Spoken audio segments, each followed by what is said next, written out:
cheer for? Have you ever been to your child's soccer or basketball game and cheered them on as they tried to get the ball down the court or down the field? You know, it's really easy to affirm people that we love because we understand that affirmation in their lives is important. I'm a marathon runner. I don't run fast and I'm not great at them, but I really enjoy doing them. My wife, Mary, she is the very best marathon cheerleader I've ever met.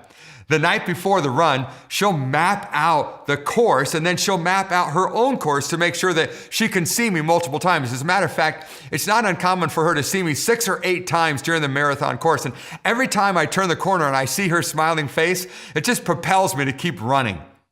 Affirmation is so important. And that's why the writers of Hebrews in Hebrews chapter 10, verse 24 make this statement. Let us think of ways to motivate one another to acts of love and good works. A few chapters later, the same author talks to us about this great cloud of witnesses that surrounds us, almost as if they're cheering us on to be all that God wants us to be. Now, as a linchpin leader, you play a key role in the life of your local congregation by providing affirmation and encouragement into the life of your pastor. Let me give you a biblical example of this, can I? In Exodus chapter 17, there's this phenomenal story of the Israelites coming up against their enemies, the Amalekites. And in that story, there are 4 key principal players. First of all, there's Joshua. He's the one that's leading the army out to the battlefield. He plays obviously a very key role. But then there's Moses. Moses is up on a hill overlooking the battlefield. And Moses is asked by God to lift up his hands and pray for the people of Israel as they're fighting the battle. And at first, everything is great. As long as Moses keeps his arms up, everything is fantastic.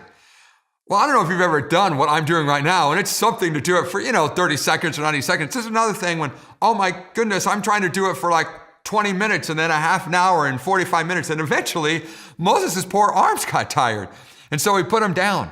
But what he noticed is when he put his arms down, then the enemies of Israel began to attack them and defeat them. So he recognized, oh my goodness, this is the way that we're showing the world that this defeat is God's defeat. We are relying on him for his strength and his power. So I've got to keep my arms up in a posture of prayer. So he does it, but again, his arms start getting tired.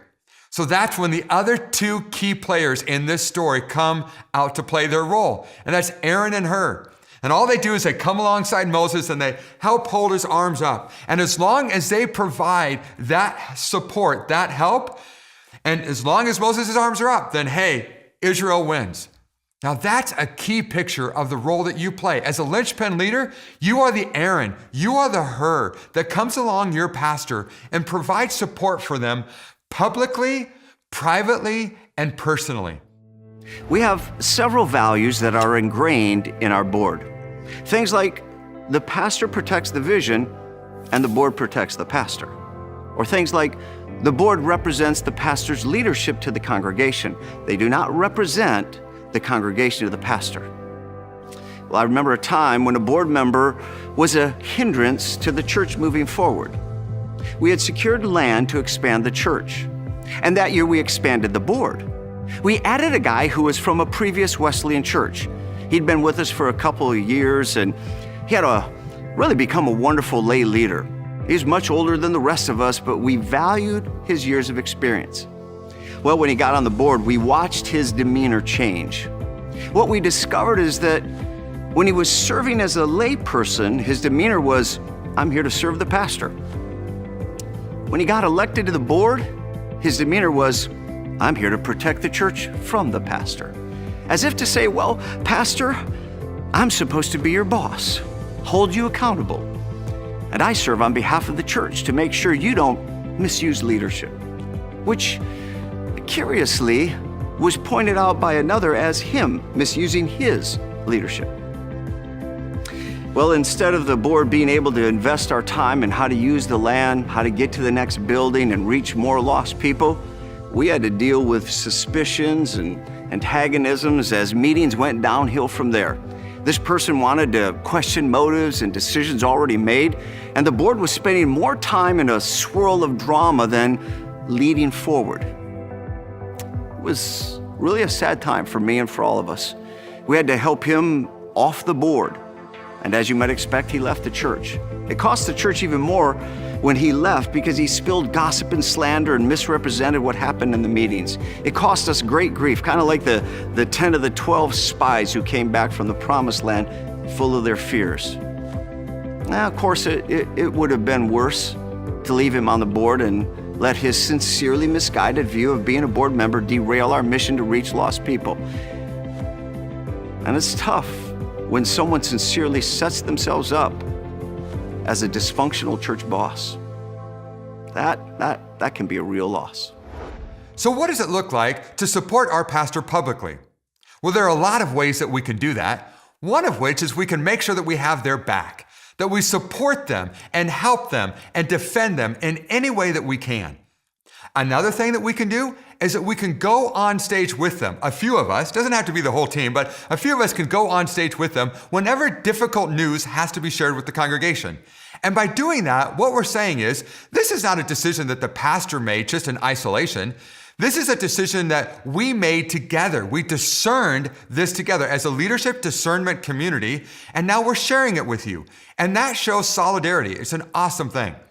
Another thing that we can do is we can have one-on-one conversations with people that are having difficulty with some change that is happening in the life of a church. You see, in churches, things are continually going to be changing. Why? Because we want to reach today's generation for Christ, which means that the music style is always going to be changing. We're going to be painting hallways all the time.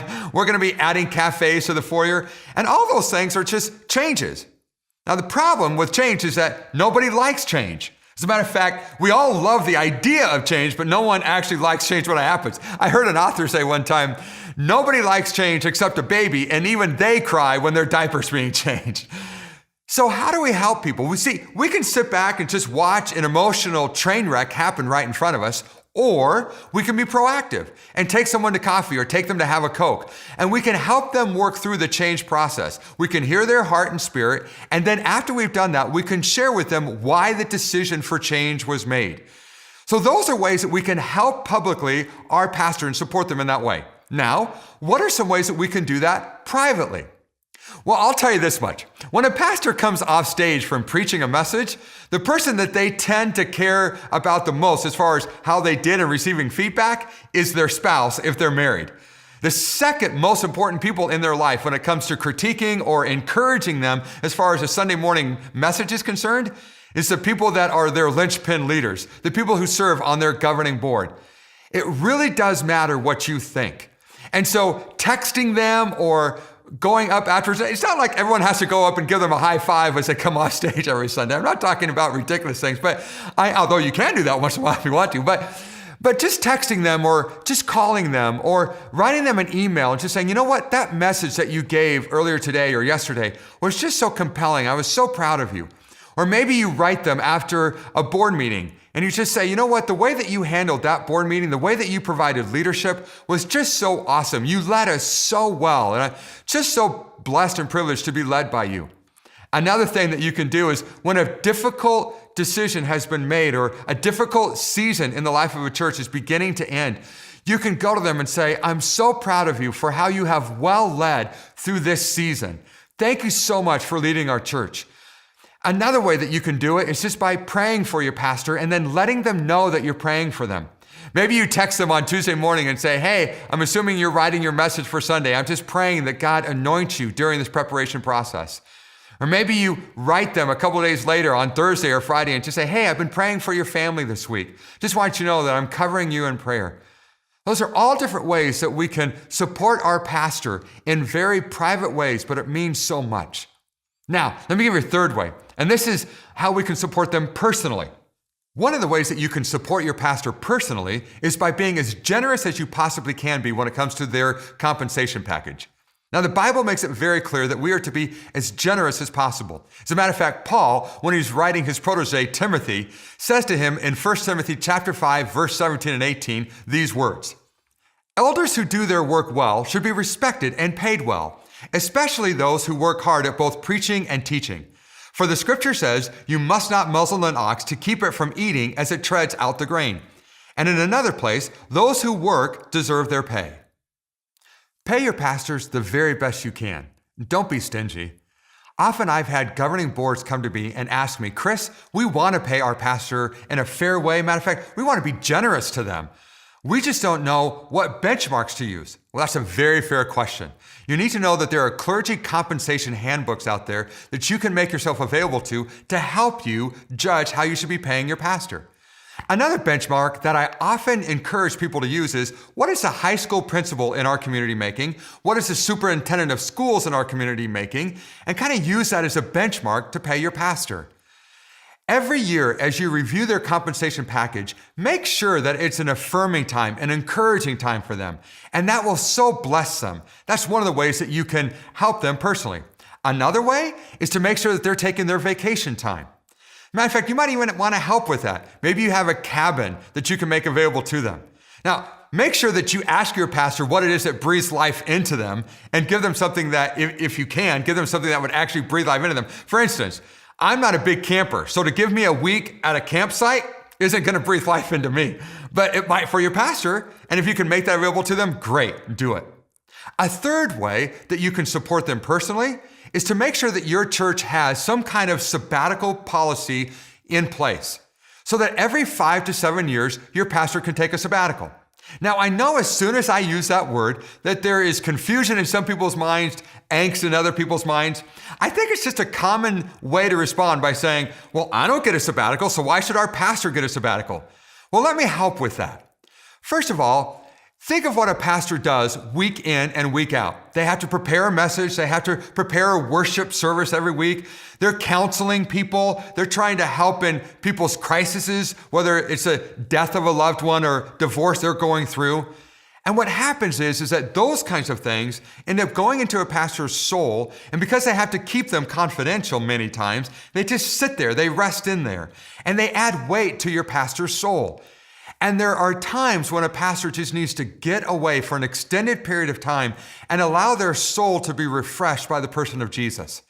Now, I have great friends who are CEOs of major companies, and often I'll spend time with them and talk with them about the pressures that they feel. And then I'll go spend time with pastors. And I have to tell you that I think the weight that they feel, even great marketplace people who are carrying a tremendous amount of weight, when you compare that to the weight that pastors often carry with the multiplicity of things that they're doing and then the weight that they're carrying with the things I just shared with you, often results in their soul just needing times of refreshment. So I'm just encouraging you, every few years, allow your pastor to have a sabbatical that just breathes life into their spirit and into their soul. And we'll give you some helps with that. Now, the last thing I want to say to you is thank you. Thank you so much for being a linchpin leader. Thank you for your willingness to watch this series of videos that we've just tried to make available to you. And my prayer for you is that you would understand the important role that you play in the life of your local church, and that you would be excited about playing it, and that now you have some tools in your toolbox to play it well. May God richly bless you and your church as together you serve, so that your church can become all that Jesus created it to be.